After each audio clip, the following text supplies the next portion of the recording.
Ladies and gentlemen, boys and girls, children of appropriate ages, get ready for the AZA Commander Podcast. Greetings and salutations, everybody. Welcome to the AZA Commander Podcast, where we talk Magic the Gathering's Commander format.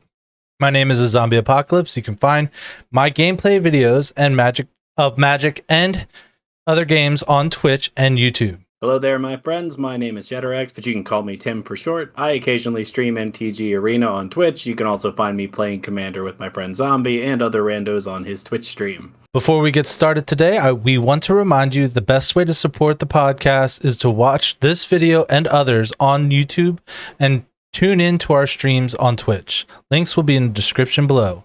So what are we talking about today? Well, today, each of us are going to introduce a deck that we currently play and talk through our building process. It'll be a little bit like a deck tech, but we're also going to share how these decks have changed over time and where we think they stand right now in terms of power level and effectiveness.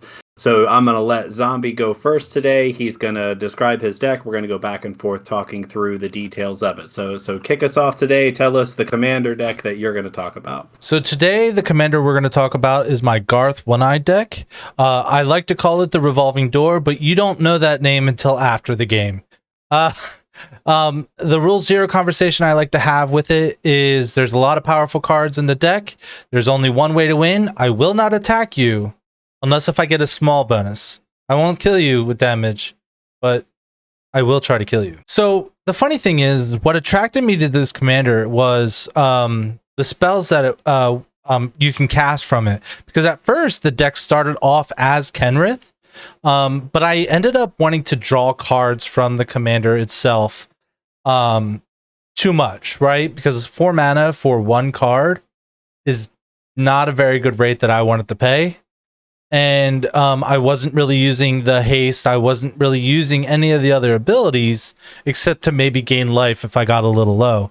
So I was like, you know what? Let's take a look at the 5-color commanders. And Garth just shined his radiant stained glass, whatever he has in his background, amazing picture at me. Why don't you give us the read? Go ahead and tell us exactly what Garth One-Eyed does.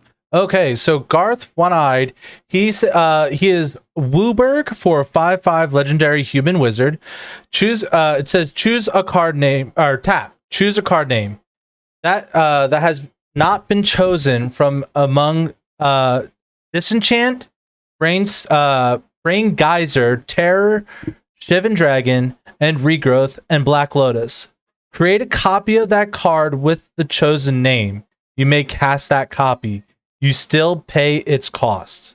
So an interesting thing about that ability is since the spell is resolving as a resolution of the effect, I get to cast the sorceries, the creature, the artifact at instant speed. So I get to Brain Geyser on someone's end step for 12 and have a great day with it. Yeah, Regrowth is way better at instant speed as well. Yes, And having an instance, flash speed Shivan Dragon isn't anything to shake a stick at either. It turns out that is fairly decent in some situations. And turns out Black Lotus is a really good card.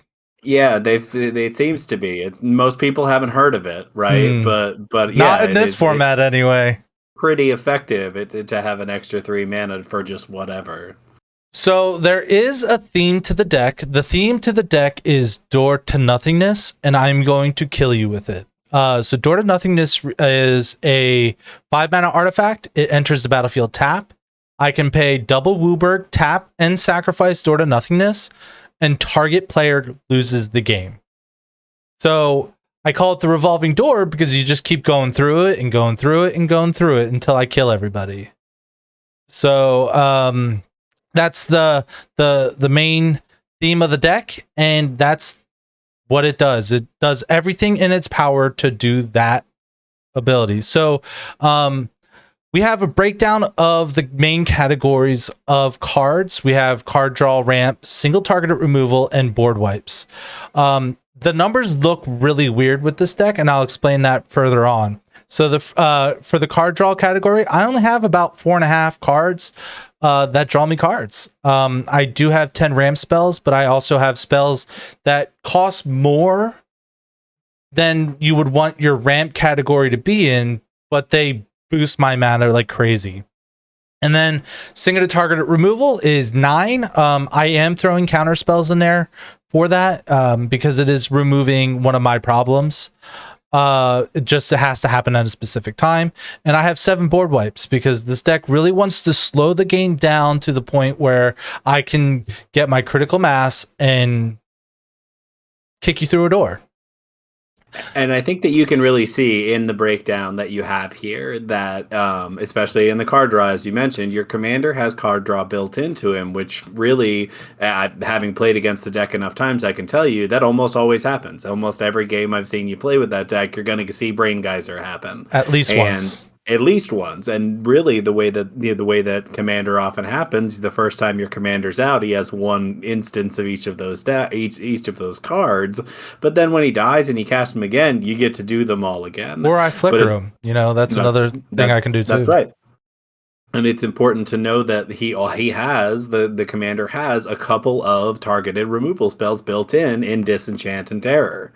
Right. So between the two of them, they cover a lot of different things. There's a lot of great targets between those two spells. Which there's one card that I want to mention in particular. One of my ramp pieces helps with my targeted removal. So I have Liquid Metal Torque, which is a 2-mana mana rock that can tap for a mana, or it can tap and turn something into an artifact.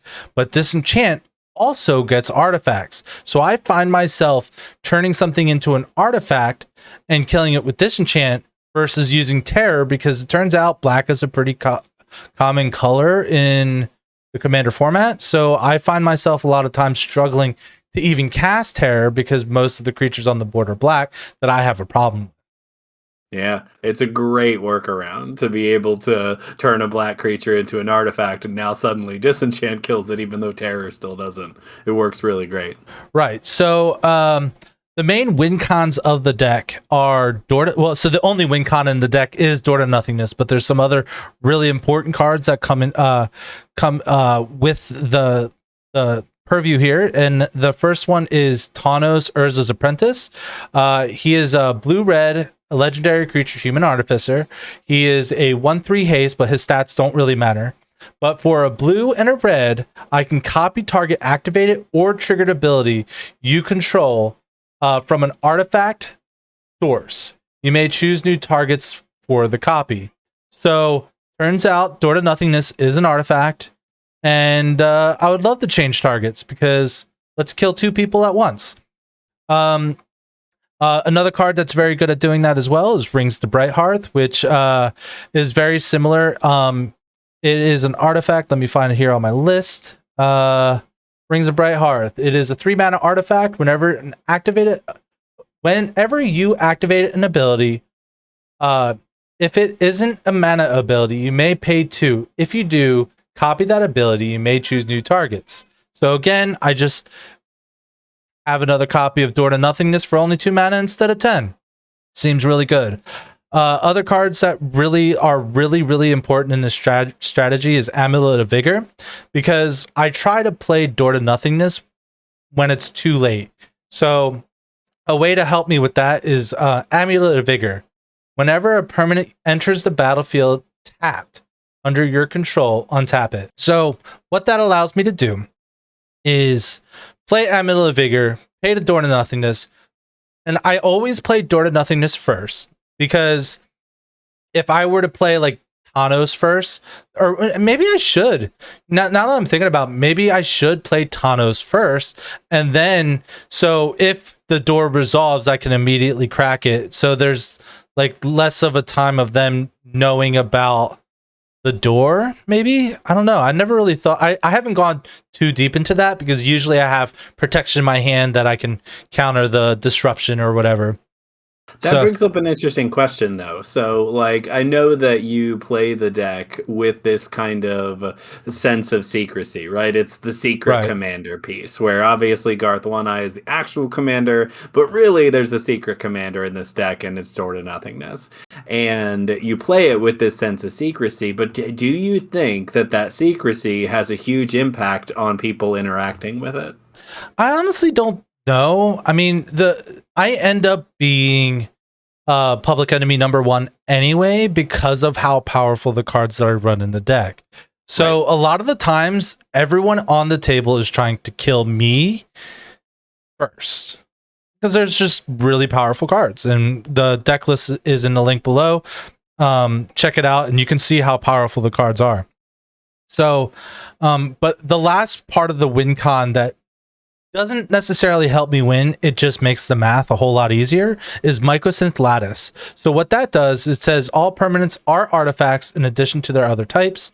All cards that aren't on the battlefield, spells and permanents are colorless, and players may spend mana as though it were any color. So what that does is, like, if I have 50 mana, it doesn't matter what color the symbols are. I can just do whatever I want. It just makes the math a whole lot easier. Now, I will say I do have one card that's really mean with this card, and that's Vandalblast. Because if I overload it, everyone has nothing and I have everything. But I never really given myself the opportunity to do that, and I wouldn't really want to win that way, because yes, that's going to win the game. I don't want to win that way. It's going to win the game by removing absolutely everyone's resources, including their lands, which we all know mass land destruction, especially one-sided mass land destruction, can be a pretty negative experience when you're playing in a pod, and you don't necessarily want to be win in that brutal of a fashion. Right. But you do kind of have that as a, like, get out from underneath somebody else's oppressive win situation. That's all. Like, having a get out of jail free card at the end of the game there can be very, very useful, just to know I got Mycosynth on board, that Vandalblast is in my hand if I have to if nuclear option available. Yeah, and if I were to do that, it would be the turn that I'm blowing up door 2 times, right? I wouldn't do it and say, hey, go ahead. It would be, I'm going to start this turn off with a Vandalblast overload. I'm then going to cast Amulet. I'm going to cast Door. I'm going to cast Thanos and just kill you all. Right. So another main important part of this deck is staying alive long enough to be able to do it, because this is a combo deck at its heart. It's not an infinite combo, but it is, in a sense, combo. I need a critical mass of things going in the right direction in order for me to do this. So cards like Propaganda, Ghostly Prison, and Collective Restraints all just make people have to pay lots of mana to attack me. Another important card in this section is a great card called Fate Spinner. I think it's underplayed and underutilized, but it is a 3 mana human wizard that's a 1/2. And then at the beginning of each opponent's upkeep, that player chooses draw step, main phase, and or combat phase. That player skips each instance of those chosen steps or phases this turn. So realistically, the only reason why I want it in here is so you skip your combat. Go ahead, draw your cards, go ahead and play your spells. I could care less. Just skip your combat, please. That's really all I'm asking. Right. Unfortunately, we all know that this card, it's going to draw hate. I mean, and in fairness, it's a 1/2. If you have any kind of removal at all, it is fairly easy to remove this creature. It's not, protected in any way. And really, if this were to be taken off the board, I can't imagine you, as the owner of it, dedicating a lot of resources to keep it. It really does do a good job of slowing things down, because it makes people kind of have to make a choice that there's no good one. There's no good choice, but most often you'll find, especially early in the game, which is right where you want it, people will skip their combat because they need to commit things to the board. They need to keep getting resources by drawing. So of the 3 choices, skipping combat early in the game, there just is less combat in most strategies. There are some decks that really want to be turning sideways every turn, and they have a really hard choice with this card. So one thing that I do want to mention is it does skip every instance of it. I've had people like, oh, I'll skip main phase 1. Okay, but that's not really how it works. Another thing that can't happen is if you play an extra combat spell that gives you an extra combat phase after this one, will not work, because you'll just skip it. So this is your public service announcement from the AZA Commander podcast. It's a little tough too, like, to feel like, oh, well, I skipped the one, right? So I get to have this other one that I have created with my cards. But really what's happening is you do move to that phase, and then this replaces it and you skip that phase. So it's not, you're not going to get the extra ones, and it is important Right. to know that. So another minor stacks piece that I like to throw in here to help prevent people from attacking me is a great creature called Silent Arbiter. He is a 4 mana 1/5 artifact creature construct, and no more than one creature can attack each combat, and no more than one creature can block each combat. I've actually used this to help other players with like people like with Menace. Menace becomes unblockable, and I'm like, hey, look, I'll let you go into whoever you want. Please don't be me, because I'm making it so your creature's unblockable. And it's kind of a double-edged sword, though, isn't it? Like, you have this true. out, and somebody It's has true. a menace creature. They're coming in at you, and they can come at you unblockable with impunity at that point. Turns out I do have a disenchant in my command zone if I really need to. Right. So there is an easy out that's not necessarily a sack outlet, but and then my the last piece, but my favorite piece of all, this card is so good. I don't know why people don't play it. I mean, I know why they don't play it. It's really expensive mana wise. So it's Maishin the Mind Cage. It is a 7 mana artifact. It's 4 blue legendary enchantment. All creatures get -X, -0, where X is the number of cards in your hand. So I like to pair this up with my Brain Geyser in my command zone, and I'll play it. I'll only have 3 cards, but then I'll draw 12 cards, and then oh no, all your creatures get -15, -0. I'm not killing your stuff, but they got to be really big just to get through. So it's amazing how much this impacts the game too, not just for protecting yourself, but how much it changes the calculus that everybody is doing in terms of how can I attack, when can I attack. If they have deals combat damage triggers, they're completely gone. Like, even if I'm not attacking you, I can't attack somebody else and get those damage triggers. Right. So this really impacts the game in a pretty huge way, and I've seen it really just grind games to a halt, because now all of a sudden everybody's just got walls, and we can't do anything about it unless we're able to get rid of this enchantment. And it turns out, like, giving them -X, -0, those walls are surprisingly huge. So, like, even if it's like -5, -0, you have to have and if you have a 2/2, you have to have a 7 power creature just to kill it, which is absolutely insane. But that is the staying alive cards. Those are the cards that mostly help keep me alive. I mean, there's others, but those are the main ones I like to have out and play. And then cards this is the next part of the phase. What are the cards that help me get to that double Wooburg plus casting the door plus the other things that I try to cast on the same turn?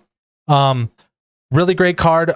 Chromatic Ori is a 7 mana legendary artifact. You may spend mana as though or any color. That also is the same thing, but Mycosynth Lattice, that same role that it fills. It can tap, add 5 colorless mana, or I can pay 5 and draw a card for each color among permanents you control. When you have a 5 color commander, it just says tap 5, pay 5, draw 5 cards. Great thing that also kind of works with it is Thanos can double it. Rings of Brighthearth can also double it. So there's been times where, I don't necessarily have my commander, but I have 5 other colored worth of stuff, where it's just like, I'm going to draw 15 cards just because I can for a minimum of like 10 mana or whatever. Seems really good to me. We could probably say this about a lot of different decks, but this card fits perfectly in this specific deck. It does all the things that you want it to do. It takes the amount of mana that you have and sends it over the top. It eases the math of that double Wooburg and trying to figure out how much of each color pip you have. All that goes out the door, but it also does this crazy card draw thing. So it's just the epitome of like kind of high value commander to me, that this card is so expensive to cast and does such over the top things in a faster 1v1 format. No one would even look twice at it, but in this format, in this kind of deck, it is exactly what you want on several different axes, which is pretty amazing. So another great card, there's 2 that do basically the exact same thing. One's red, one's green. That is Heartbeat of Spring. and Mana Flare. I'm going to read Heartbeat of Spring, but they both do the exact same thing. And that is whenever a player taps a land for mana, that player adds 1 mana of any type that land produces. This is an interesting thing about this card. I use this also to help me stay alive. I will say, hey, you guys leave me alone for a turn or two. I will double your mana and you can do whatever you want. And when you're on turn 4 and have 8 mana without any ramp, they'll leave me alone. They'll do scary things, but I can do scary things, and I do more scary things with the mana that I get. And it works so well. I think there's I could think of other effects that kind of fall into this category. And when I see other people play them, it is remarkable how much people are incentivized not to go after that person. This person is doubling my mana. And as you pointed out, that's allowing me to do so much more with my turn, which just feels good. Right, it's like, I'm going off so much faster here, and then it becomes a question. It becomes a race. Like, can I do something that's kind of more degenerate faster than this deck that cast the card is? But of course, we also have other people to worry about. So I'm incentivized to keep you around to double that mana, or even leave it alone. Or that's exactly right, to not interact with it. I don't know. I mean, I think there's a time where you get rid of that enchantment, but it's only after you benefited from it. So I'm going to put a little bit of secret sauce for all those players who play against me, and I don't know why I'm telling you this. The best thing to do is use the double mana and remove it before. Like, you have to be the player after me. Yep. Use the double mana, destroy it before anyone else. Your golden grams. That's the best thing to do. Please don't use it against me. Just ignore this part of the podcast. But for all those who are actually still listening. It's a strategy thing, right? And it's not necessarily an obvious one, where then that is the benefit of a group hug kind of strategy, which this deck isn't exactly that by any stretch. It does a little bit of both, right? Little bit of stacks, a little bit of helping everybody out. And I've seen plenty of other decks play with a similar strategy, and the benefit really is that the assessment of how much of a threat that thing is often wrong. And I totally agree with you that it's not as obvious as something like Smothering Tide, right? Where you see it and you go, that's one-sided. That person's going to get so much advantage from that. I need to take it out as soon as possible. It's symmetrical, so you go, oh wait, I'm going to get advantage first, so I can leave that alone for a minute, right? But the fact is that your deck's built to use it in a way that is that one-shots people, and that makes you benefit from it more than them. So yeah, it's a good target. Blow it up, y'all. Blow it up, y'all, but not when I play it, okay? So now we're going to talk about the serious mana doublers that you see them, you destroy on site, because A, they don't help you, and B, they're really good. So the first one is Doubling Cube. It's the fairest way to double your mana. So it's a 2-mana artifact that I pay 3, tap it, double the amount of mana of each type of mana in your mana pool. So in order for me to benefit and just get 1 mana, I believe I need to have 7. So 7 would go down to 4, which goes up to 8. So that's a steep investment, but when you when you tie it with Heartbeat of Springs, Chromatic Orrery, or Mana Flare, or the next card, Mana Reflection, which makes it even worse. So I will read you Mana Reflections here. It is Mana Reflections is a 6 mana enchantment. If you tap a permanent 4 mana, it produces twice as much of that mana. So what Doubling Cube becomes is Quadrupling Cube, which is disgusting to begin with. So those are the ones that you want to kill on site and everything like that. And the last card I want to mention in this category of destroy this on site, but it also helps me solve my Wooburg problem, is Beladros Witherborn. It is a 7-mana creature, legendary creature, Elden Dragon. He is a 4/4. Stats don't matter in this deck because who's blocking anyway? He is a 4/4 flyer. At the beginning of each upkeep, create a 1/1 black-green pest creature token with, when this creature dies, you gain 1 life. And then Pay 10 life, untap all lands you control. Activate this only once each turn. Interesting thing about this is I actually there was this one gameplay that I had where I had like I think it was 6 pests on the board. I toxic deluged for 1, so then I could untap all my lands again, and at that point I also had a heartbeat of spring out. So it turned into a disgusting amount of mana. So even those pests are kind of important to the plan because, you know, sometimes I need that incidental life gain so I can pay that additional 10 life to untap all my lands and just start doing degenerate things with all my mana. Oh, it seems like a fair target for the blink effects you have in the deck as well, which I know that they're in there for your commander, but it could allow you to use this more than once. If you happen to have that in your hand, you could keep the loop going. So the only problem with that plan is it is 20 life at that point, and well, sure. The time I'm doing that, my life total is usually not high enough to do it. But I've seen you do this on your turn, yes, and then again on your next opponent's turn. Well, that was also because I had Vidalk and Ori out, and I can just take all the turns I want. Right, but how is that different? Like that is it's still not.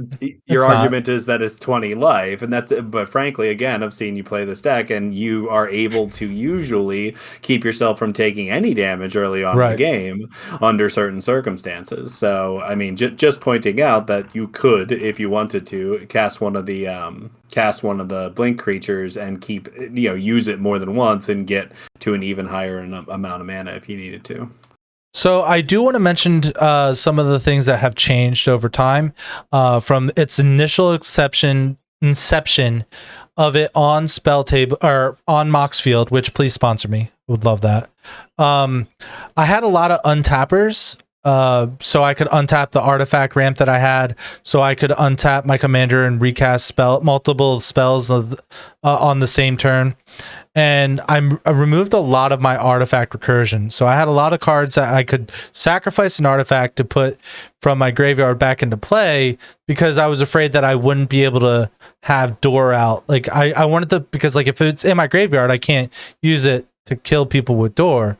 But I found that it turns out I'm able to just usually kill everyone at once. So there's never really a time that I'm just killing one player and I need to get it back. Now I haven't run against the mill strategy to the point where it might just magically end up in there at that point. But I mean, I'm not going to put in certain cards for a strategy that I might not even see. So, sure. And that, that's true about Commander as a whole, right? I mean, I think that there are some things that are a lot more universal, but you can't really count on getting milled. It is something that happens, but you also have regrowth in the command zone. It's true.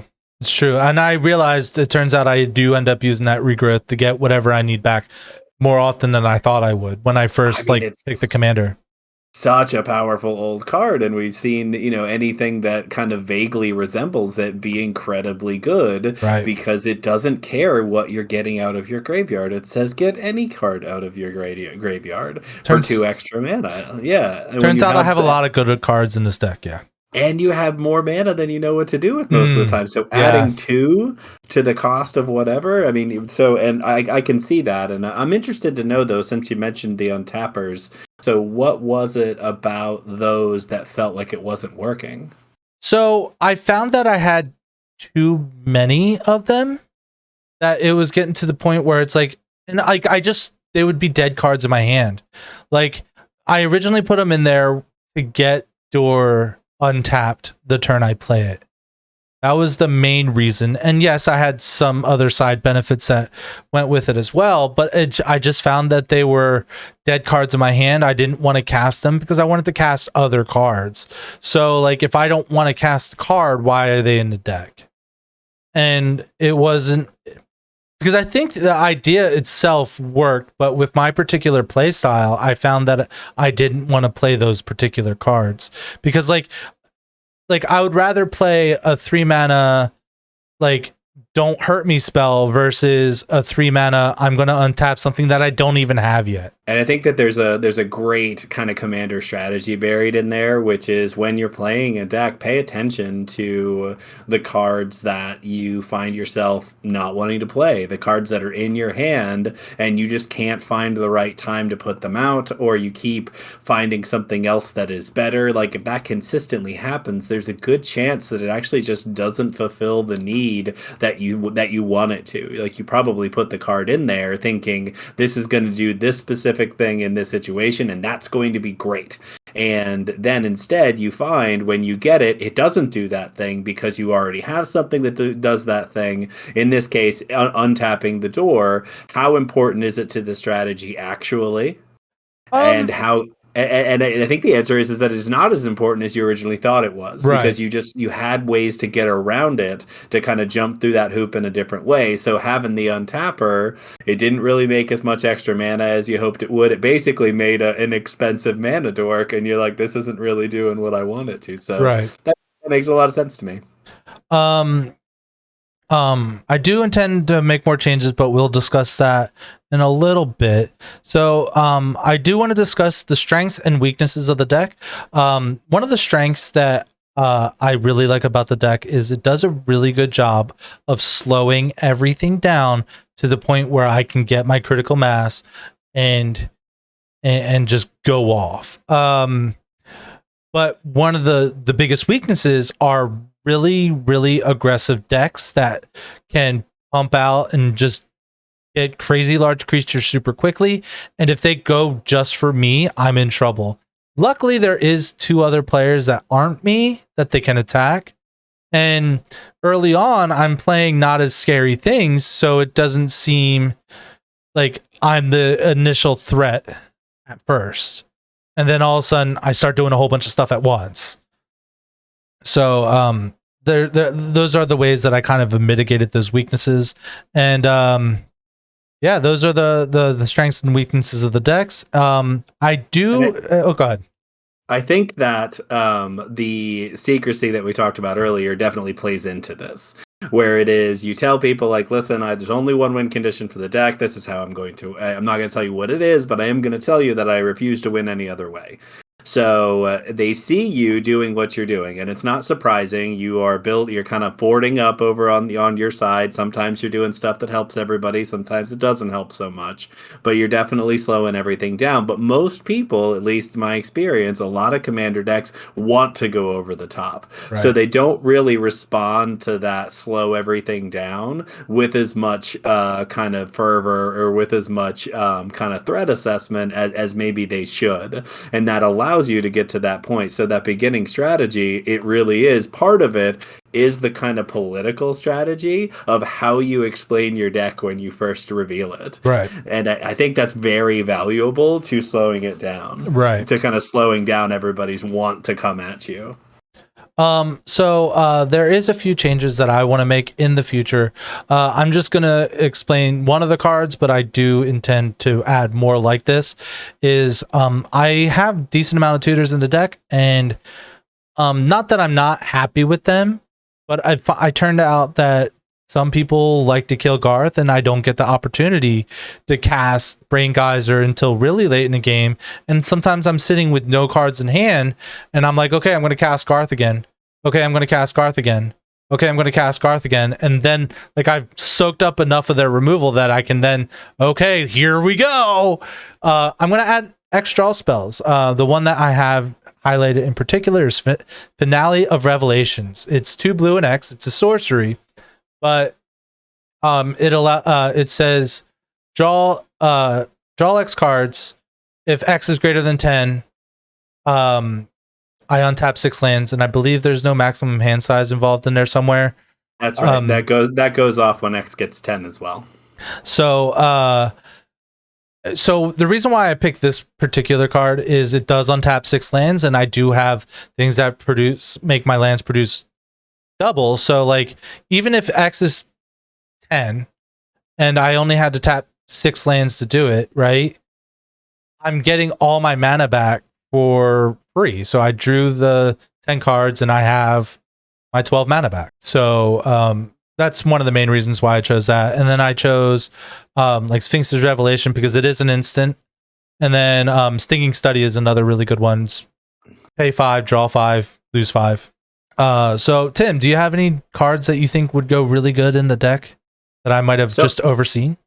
So obviously we talk about this outside of actual recording, and really like I spent some time kind of looking at this deck, and I actually really had a hard time coming up with anything that I would really want to change about it. So the best thing I came up with was kind of adding another Pillow Fort piece to it that I think is another card that people don't assess as enough of a threat, and it has a lot to do with what it costs. So it is Authority of the Consuls, right? And Authority of the Consuls just costs 1 white, and I forgot to bring it up, so I'm gonna look it up right now. I did the same thing with Finale, so I don't blame you. I don't know it, and I want to be correct. So it's a 1. I know that it costs 1 white mana. It is an enchantment. Creatures your opponents control enter the battlefield tapped. Whenever a creature enters the battlefield under an opponent's control, you gain 1 life. And again, like this coming out early in the game really grinds down that early part. And you mentioned that aggro is one of the things that you're kind of vulnerable to.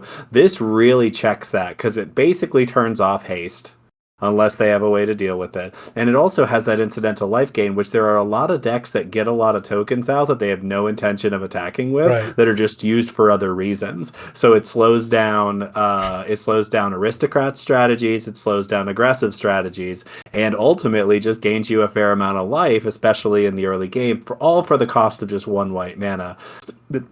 This came to mind in part because we recently played a game where one of our opponents had this card, and I was playing an aggressive deck, and it shut me down so effectively that I was kind of, clenching pretty hard. That it was like, I can't believe this 1 mana enchantment is causing so much trouble for me. But so that made me think that it may be a good fit for this deck. I think it does. So like when I actually sit down and have a couple extra bucks, I can actually like look at maybe slotting it in because I think it works really, really well.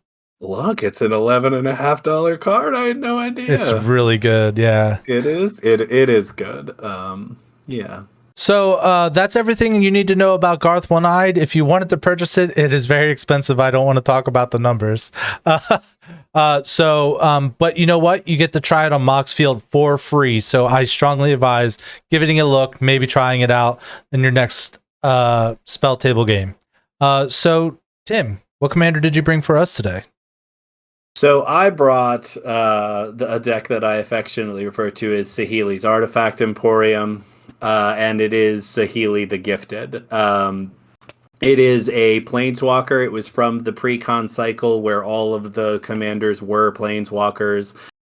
This one is it colors, so it's 2 generic, a blue and a red, for a legendary planeswalker Saheeli for loyalty to start.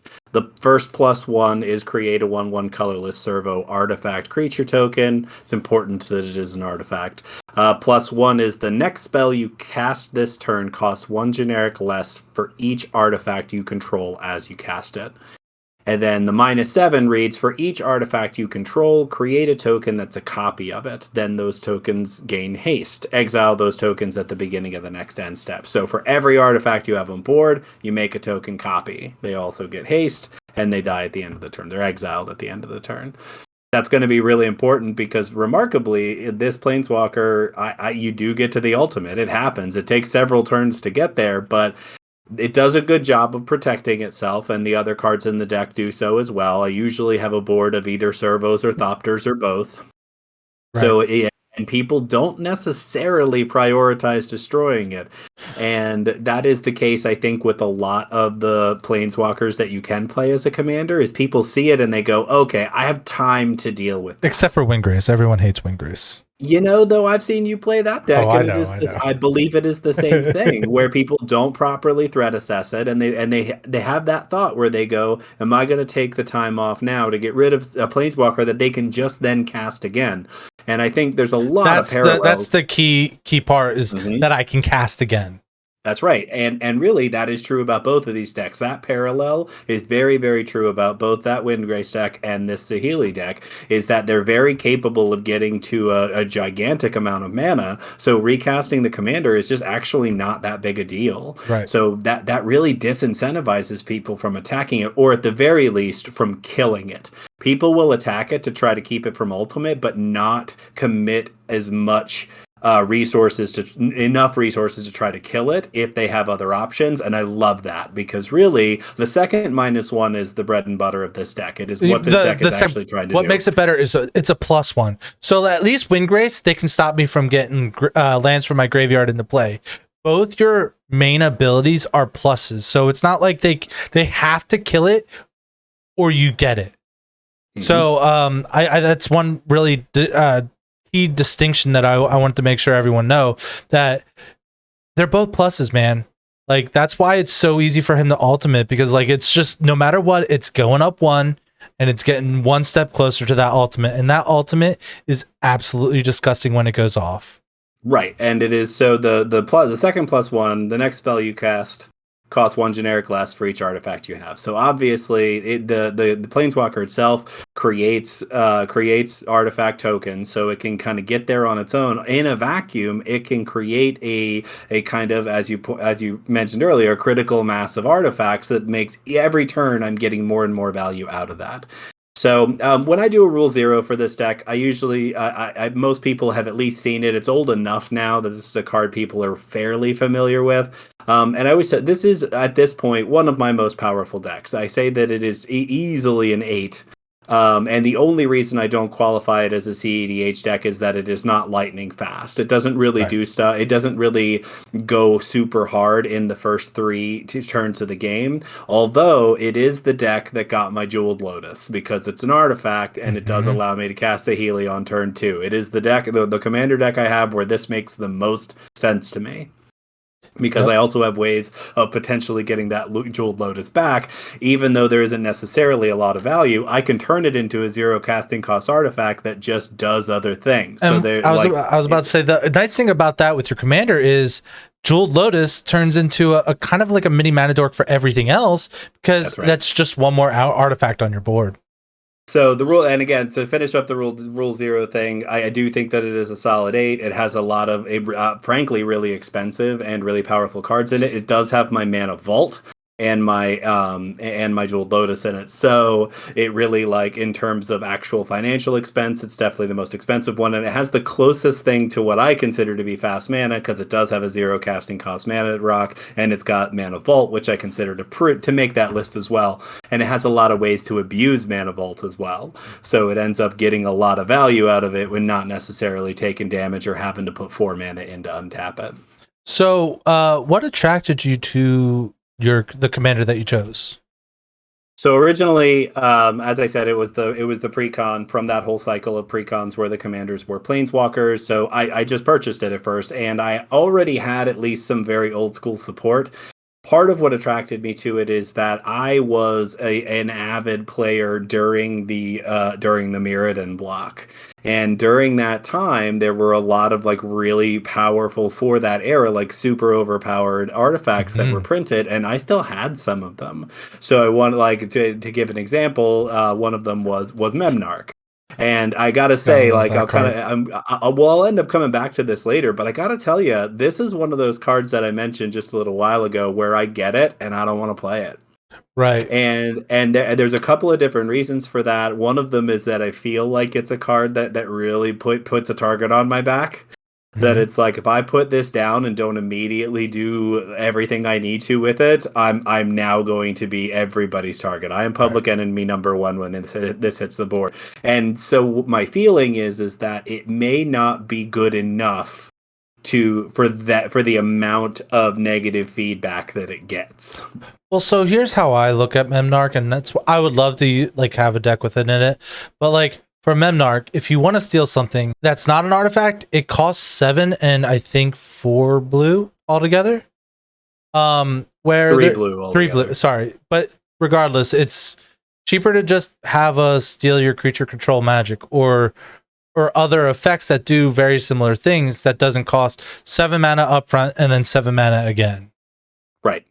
And I think that that's a fair argument. I think in this deck, I am casting Memnarch for free on turn 4 or 5, Of almost without course. fail. So I'm not getting the 7 mana up front. But as I said, I get it. And it's when, like, the salt level to actual impact Right. doesn't really balance for me. I feel like this gets people really salty, which I will come back to this later, but there are some other things that can do a similar thing in terms of kind of creating something that can be salty, but ultimately, so that's one of the reasons that I built the deck, though, is I love big, impactful artifacts. And so this was definitely a gateway to that. This ramps into very high mana spells very, very quickly, which to me, that's what I want to do in Commander. I want to play the biggest, splashiest possible thing. Um, and so that leads into the theme and the build limit for it. The theme is right there on the Planeswalker. I didn't have to create a different idea. I didn't really put super limitations on it. It is just artifact ramp into high mana spells. The only limit I put on it, and this is something I've actually been reconsidering lately, and I think this is because the attitude towards this in the meta, I think, has changed. And the limit was I wanted to avoid Blightsteel Colossus. And because for whatever reason, in my mind, that's a really Infect is a really offensive way to win. And I actually don't think that is the case anymore. And I think that has a lot to do with the recent sets that have come out Right. and added more poison counters back into the format, and that people have had a chance to interact with it a little bit more. And there are also other ways to just win out of the blue or lose out of the blue in the format. Like you can For have instance, somebody. door to nothingness. Exactly. Door to nothingness kills you out of nowhere. You said you can do 40 damage to someone out of nowhere. You really, and infinite combos win the game. Those things are just as impactful and often more difficult to interact with than something like a Blightsteel Colossus that can kill you in one hit. And there's just been so many things that have been printed since that are similar or arguably better. Right. And so I look at that and go, I avoided this at first, but there's a part of me that's like having it as an option might be a good idea because I do play Darksteel Colossus. I play Right. the predecessor to Blightsteel, and really Blightsteel is in every way better. Tell me that. Do you know, is Blightsteel also indestructible? Oh, of course. Of course, you said. So that means that the only difference is that it has infect, which means it Mhm. deals damage differently, and so it deals damage in -1/-1 counters and poison tokens. Of course. Yeah, and I mean, you have your infect deck now, and every time that I've played it, no one was salty about losing to infect, like No, at no, all. Like I was shocked because like generally what you're doing is you're not killing one player early on. You're generally killing everyone slowly, but it works really well. So I think the infect stigma is kind of gone. that's different, but I think your point is still valid. That deck is deliberately designed to poison everyone and try to proliferate Right. them to death. So it feels more even. It feels but you've seen it play, and I almost always kill one person first Right. because somebody makes a mistake or they're the first person to get a poison counter and they end up dying way before the other people as a result of it. But your point is still valid that people just treat it differently than they seem to have, and I really do think that the stigma against it. I agree that if it's not gone, it is way quieter than it used to be. So, All right. So why don't you break down the deck for you into the separate categories that you got here? sure. So the traditional categories, card draw. What was remarkable about this is, we talk a little bit about how the deck's changed over time. And when I first built this deck, it was capable of ramping into obscene amount of mana very, very quickly. And then I found myself not having anything to do with it. I would just run out of plays very, very quickly, and it became very clear that I wasn't running anywhere near enough card draw.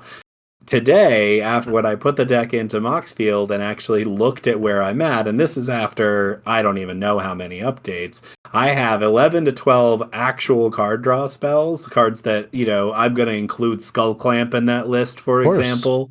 It is not a card draw spell, but we all know that it is, and let's remember that my commander makes 1/1 servos. So they are perfect Skull Clamp fodder.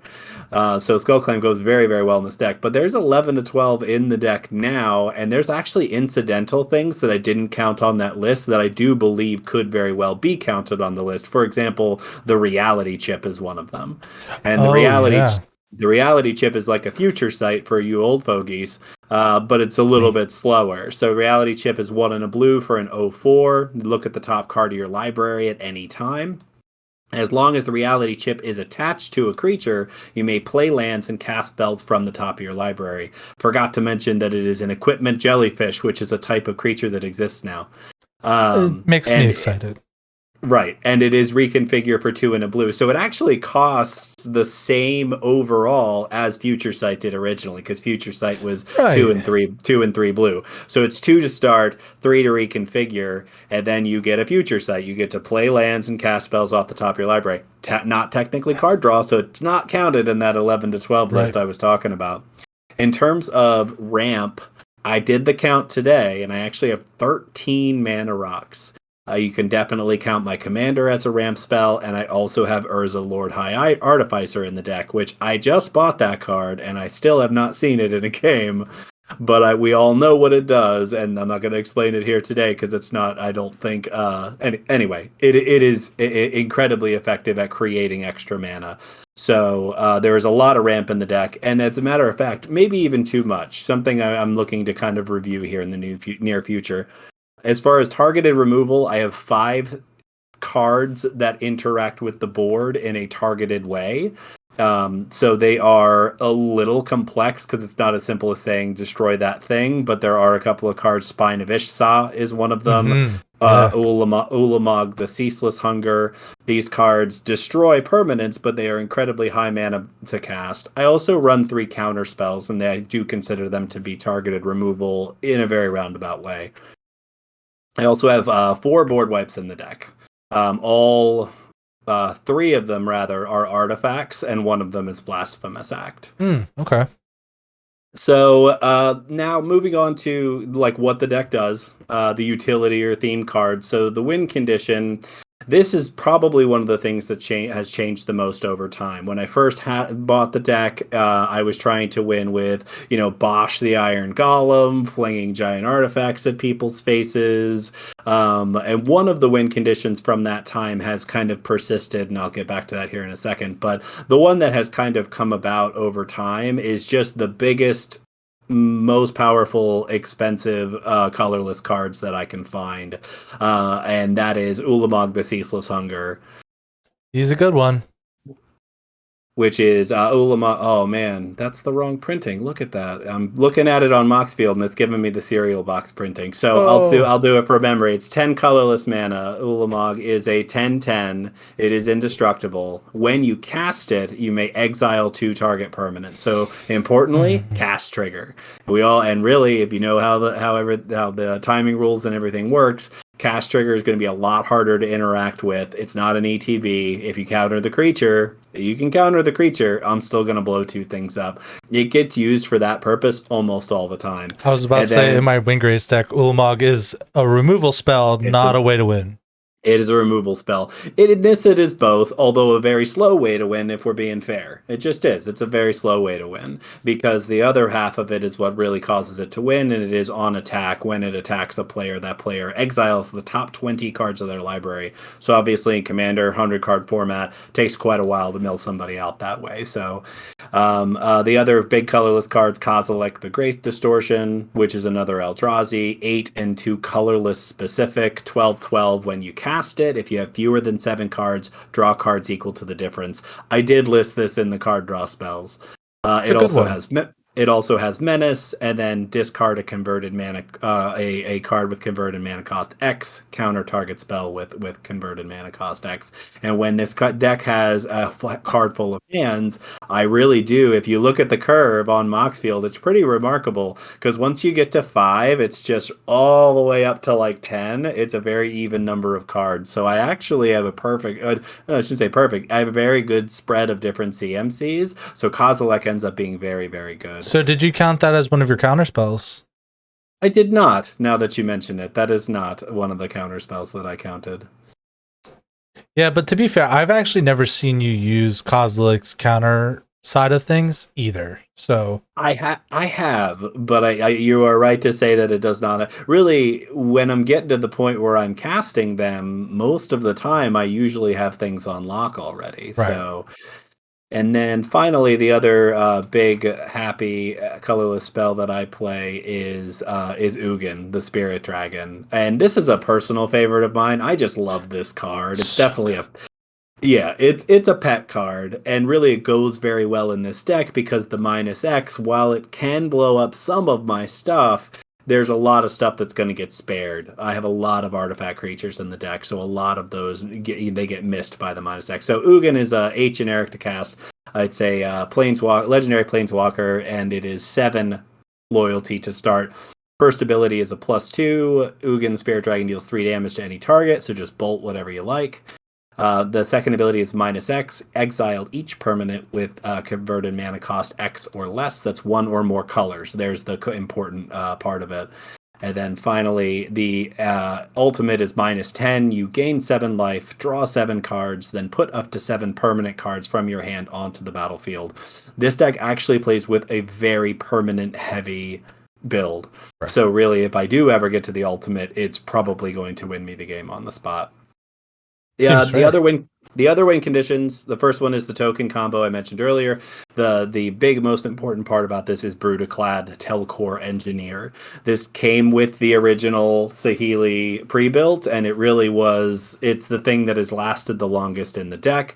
It is 4 a blue and a red for a 4/4. It's a legendary artifact creature that's a Phyrexian Artificer. So first off, creature tokens you control have haste, which is really important when you combo it with Saheeli's ultimate.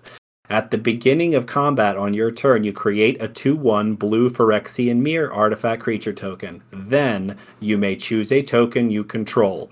If you do, each other token you control becomes a copy of that token. Mm. So the combo goes like this. You have Brutaclad on the field. Before you move to combat on your first main, if you have Saheeli at ultimate, you -7 Saheeli and you make a token copy of every artifact you have. And then Brutaclad chooses one of those tokens and makes all the other tokens that thing. So if you have a Oh, non-legendary creature, such as Cityscape Leveler or Darksteel Colossus, that is just a giant trampling threat. I gotta tell you, Cityscape Leveler is the most brutal choice in this case because Cityscape Leveler is an 8 mana artifact creature. It has a cast trigger, but also an attack trigger that destroys up to 1 target non-land permanent. So imagine that I have 10 artifacts in play. I make copies of all those artifacts. Brutaclad changes them all to Cityscape Levelers. Now I'm attacking with 10 to 12 Cityscape Levelers, destroying everybody's board and having a giant army of artifact creatures. That is the token combo.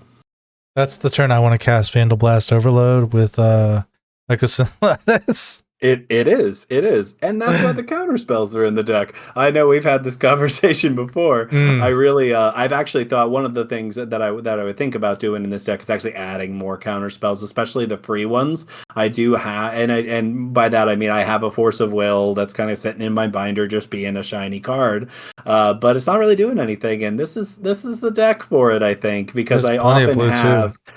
It has plenty of blue in it. I usually have a full grip and something that's keeping me from ditching the hand size. So it usually you can usually cast it for free. Worm Coil Engine is another option for that little token combo there. I mean, even if you don't kill everyone, the amount of life that you're gaining is absurd. Yes, And those 3/3 tokens that would, if the worm coils do die, those 3/3 tokens stay. right.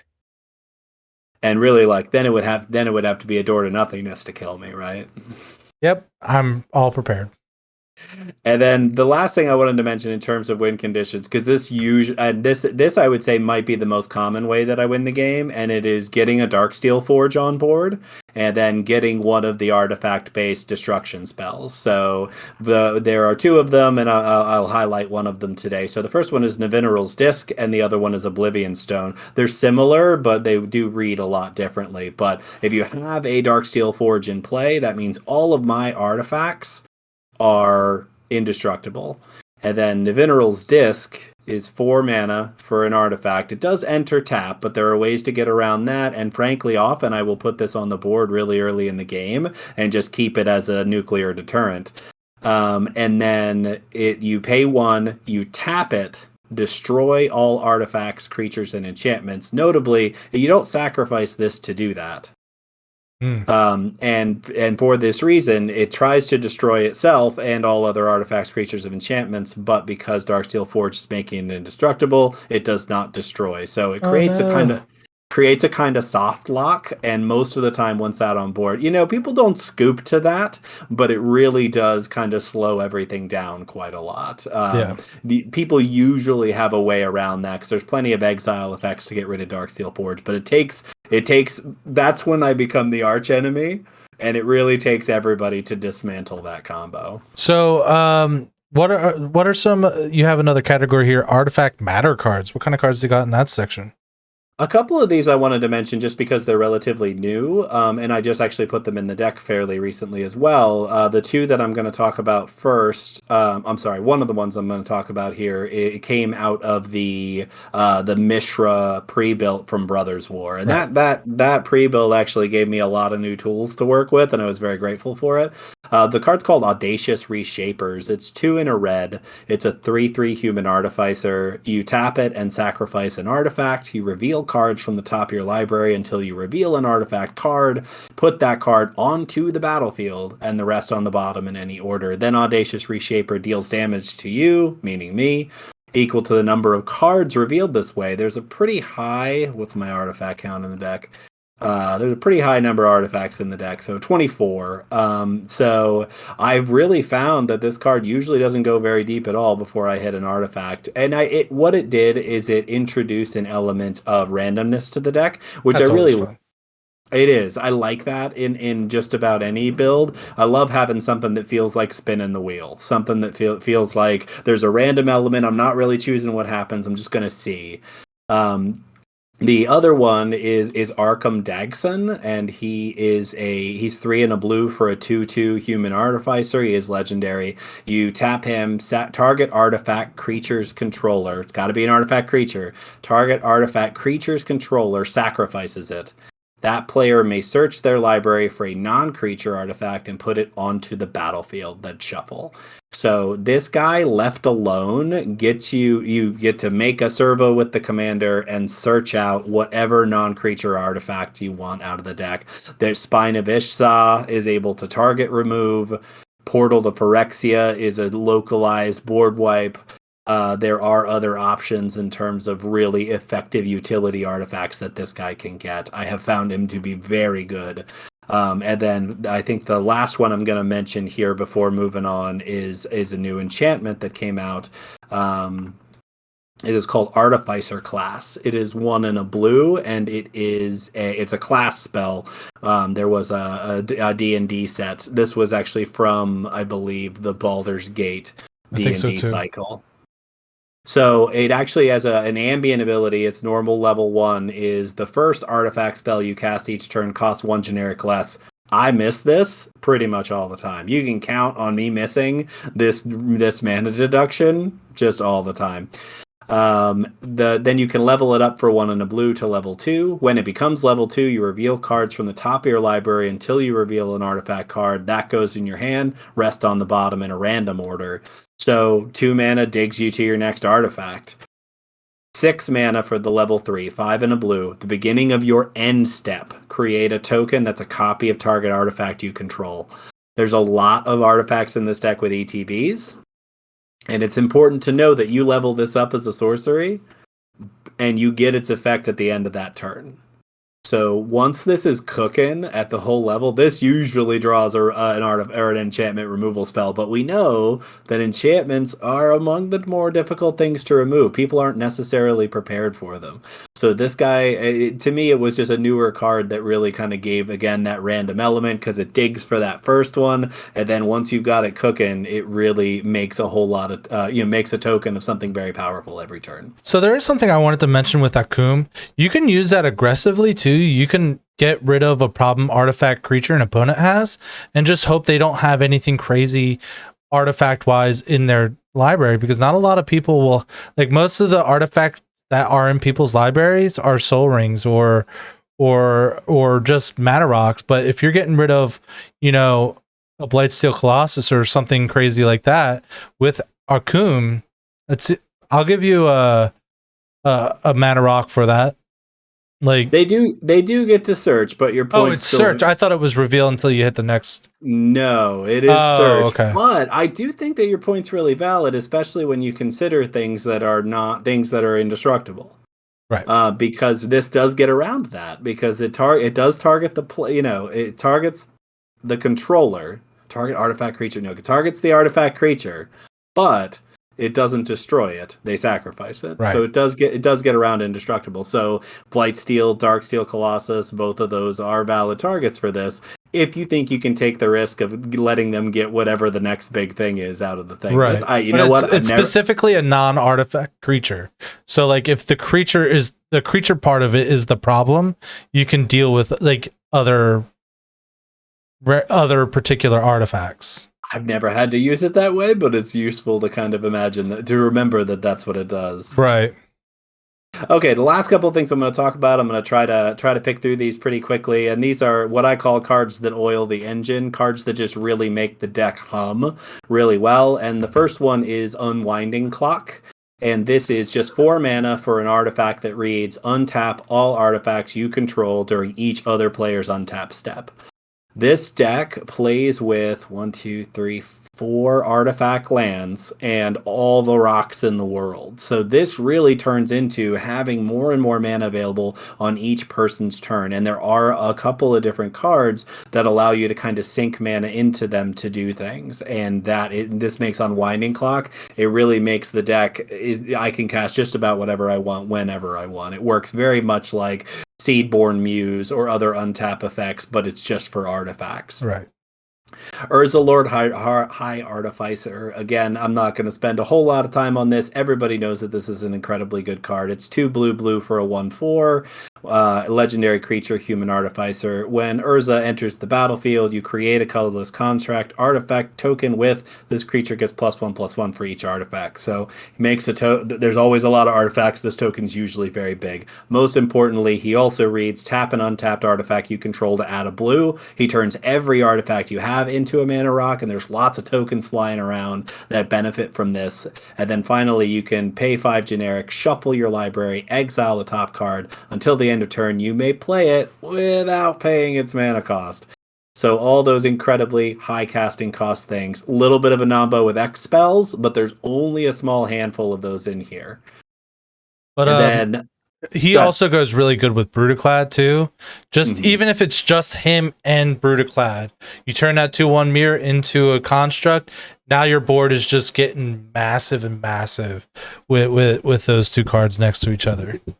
I also have Karn, Scion of Urza, who makes the original Karnstruct that everybody likes to call it. That is the same thing. It's the 0/0 colorless construct artifact. Gets +1/+1 for each artifact. It is the same thing that Urza reads, and that's by design. This is all flavor. So Karn makes those as well. You're absolutely right. Those are a great target for that. For really, Brutaclad changes those, whatever tokens you have into those, even without Saheeli. Right. So there's a lot of like token synergy that exists even without using that ultimate, and that's where Karn and Urza both definitely come in. Another planeswalker, I think it's definitely worth mentioning. You mentioned it as well, and it is Tezzeret the Seeker. I mean, Tezzeret the Seeker just does lots of heavy lifting in this deck, untapping the mana rocks, searching for the really, really good ones, and putting them onto the battlefield. And then also, artifacts you control become 5/5 artifact creatures until end of turn. Turns all those tiny 1/1s into 5/5. So this Yeah. guy, he is exactly where I want to be in this deck, just right across the board. And then finally, I do think it's worth mentioning, and this is something that I've really kind of that I've been very back and forth on whether or not I want to keep in the deck. Is obviously good, and it is Kuldotha Forge Master. 5 colorless for a 3/5 artifact creature construct. Tap it, sack 3 artifacts, search your library for an artifact card, put it onto the battlefield, then shuffle. So it's a tutor, and this is something that I've really been back and forth on how much I want to do. Argam Dagson works very much the same way the Forge Master does. You have to sacrifice a thing to search for a thing. Different restrictions on each end. I think that they're fair enough for my blood because it takes a turn before you can activate them, Right. and I don't have a way to speed that up in this deck. At least I don't think so. There might be a Lightning Greaves in here. I don't think so, though. I was about to say the only world that I can see that happening is if you can ultimate Saheeli and it's like you cast it, ultimate Saheeli, and then you have one with haste. But That's right. That's a like, long way to go for a tutor, isn't it? and if you're already at that point, I don't think that tutor matters anymore. Certainly not. So what's changed over time, with your deck? So I mentioned it before. It was the precon for a while, and I added stuff to up the improve the mana base, up the take out the obviously mediocre creatures for things that were better. Bosch Iron Golem was in it for a very long time, but it really did have a shortage of card draw spells or like X spells to go over the top, and that has changed a lot. And it used to make a lot of mana but run out of cards to play. And I do think that the changes that I've made over time have definitely improved that. So as far as strengths and weaknesses go, the strength to this deck is that it snowballs very fast. If I'm not interacted with and I am left alone, I will traditionally be doing really degenerate things by about turn 5 or 6. I'm not necessarily winning at that point, but I'm definitely creating a board state that is both hard to deal with and also will kill you if you're not able to deal with it. So Right. that snowball happens very quickly. I love that it is capable of casting huge spells on very early turns. That big splashiness. You'll see it's a theme in the decks that I play, that I love to be able to do something that just feels like a huge move. A weakness for this is that once it gets set up, there are a lot of choices to make. And that can be very overwhelming when there's a lot of interaction going on one's own board, and it's really hard to figure out what is the best line to take at any given moment. I've definitely had times where a game went so long and my board was so complex where I know I was making suboptimal choices just because of how many different choices I could make. And this deck gets to that place often. Yeah. Yeah, and it's when you have so many options, it's easy to make the wrong choice too. Yes. So much so. And it's just very hard to know which direction is going to move you in a positive way because there's so much going on. Right. It's very easy to make the last one. And then finally, it's obviously, as an artifact deck, very vulnerable to artifact destruction. Vandal Blast has ruined so many games for me. I recently played against Kibo Uktabi Prince, which is the monkey. Oh yeah, and it very, very well like deals with it. I remember there was that guy's commander and I chose this as mine. And he was like, you don't want to do that. And listen, I kept up. You did good. Yeah. It was a slog the whole game. So that's just it. Artifact hate drastically impacts this deck. It's not able to shift away from that strategy because it is at the core. It's so overwhelming of it. Yeah. I mean, your commander says artifact on it how many times? Yeah. So all three times, I think. Yeah. Yeah. So, in terms of ways I want to change the deck for the future, I've talked about a couple of those things already. I've thought about taking some of the more tutory things out and just putting things that kind of are fun, that change the board state up a little bit. I've tried maybe cut down on some card, and actually, what really has been revealed through this process of putting together this episode is that, man, I have 13 rocks in this deck plus my commander. Feels like a lot. Feels like maybe I have too many, and that I could probably shave a couple of those off, cut the curve of the rocks down a little bit, and then move towards, again, things that are just more fun, things that are going to like create more kind of fun board states. I don't know what that would be at this point, but I definitely want to think about it. So picking out just one card to add to it, if you look at the list that I'm putting up today, I actually added this card recently, but I have not had a chance to play the deck since I added it, and it is Mass Manipulation.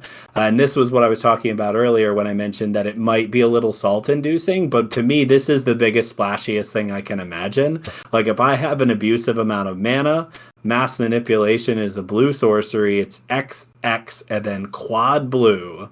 Gain control of X target creatures and or planeswalkers.